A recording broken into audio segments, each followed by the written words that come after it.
To install Telegram on Windows 11. So first, open any browser like Chrome. Search for Telegram. Open Telegram website.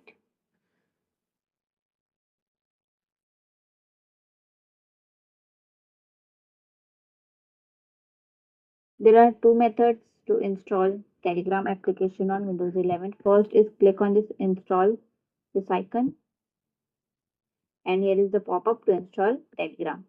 And the second method is click on the three dots here, scroll down, take cursor to the cast, save and share option, and here is the option install Telegram web.